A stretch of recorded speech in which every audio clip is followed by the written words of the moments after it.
লতি কার কার ভালো লাগে। আবার যদি একটু ভিন্ন স্বাদে রান্না করা হয়, লতি দিয়ে যে কখনো টমেটো দিয়ে রান্না করা হয়, এটা আমি কখনো জানতাম না। আমি কখনো লতি দিয়ে টমেটো রান্না করিনি, বা লতিতে কখনো টমেটো দিইনি। ভাবি দেখলাম লতিতে টমেটো দিয়েছে, খেতে ভালোই লেগেছে। আবার শাক, এটাকে হেলেঞ্চা বেলেঞ্চা শাক বলে আমাদের আঞ্চলিক, মানে নোয়াখালী ভাষা হেলেঞ্চা বেলেঞ্চা বলে। এখানে কি বলে আমি ঠিক বলতে পারছি না।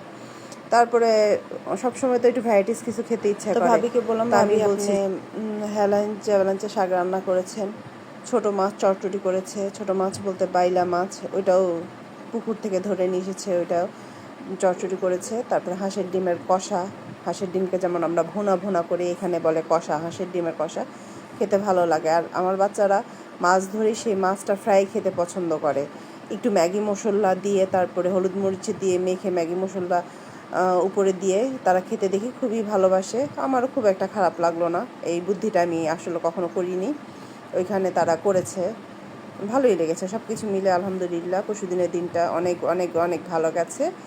আসসালামু আলাইকুম, আমি অয়ন্তী রান্নাঘর থেকে আপনাদের জন্য ছোটোখাটো একটা ব্লগ নিয়ে হাজির হলাম। আজ পরশুদিন সারাদিন কীভাবে কী মজাটা করলাম সেটাই দেখাচ্ছি। কালকে কোনো ভিডিও দিতে পারিনি, কালকে অনেক মাছ ধরেছে পুকুর থেকে, সেগুলি কেটে পরিষ্কার করতে করতে আমাদের সন্ধ্যা হয়ে গেছে। সব কিছু মিলিয়ে কালকের দিনটা অনেক পরিশ্রম, বা অনেক পরিশ্রম হয়ে গেছে। পরশুদিন আমরা বিকালে সবাই মিলে ঘুরতে গিয়েছি, আশেপাশে প্রচুর পরিবেশ সুন্দর, সেটা দেখে এসেছি।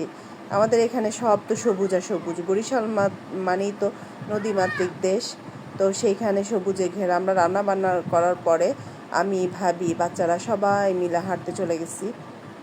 এখানে মানে আমাদের বাসার রাস্তাটাই একটু পাকা, আর যত ভিতরে যাব সব মাটির রাস্তা, এত ভালো লাগে। আমি এখানে খেজুর গাছে মানে এটাকে দেশি খেজুর দেখাতে চাচ্ছি, যে দেশি খেজুরগুলি কি সুন্দর হয়েছে, এখনও পাকেনি, আরও কয়েকদিন পরে পাকবে। আমরা খেয়ে যেতে পারবো কিনা আমি ঠিক বলতে পারছি না।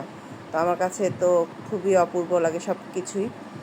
আবার ভাবি বলতেছে যে দেখো, এই পুকুরের একটা কাহিনী আছে, পুকুর থেকে নাকি হাঁড়ি পাতিল উঠতো, যা বললো, গল্প শুনলাম। এখন এই পুকুর নিষিদ্ধ পুকুর হয়ে গেছে, কেউ আর এই পুকুরে আসে না। আমাদের ওই যে পরীর দিঘির মতো পুকুরের পড়াশোনা একটা গল্প শুনেছিলাম না, সেম এরকমই কিছু একটা এই পুকুরে কোনো কাহিনী আছে। আমি আরেকদিন পুরাটা শুনে তারপরে বলবো। এটা ডুমুর ফুল গাছ, ডুমুরের খাবার, ডুমুর নাকি ডায়াবেটিসের মহা ওষুধ, ডুমুর খেলে নাকি ডায়াবেটিস চলে যায়।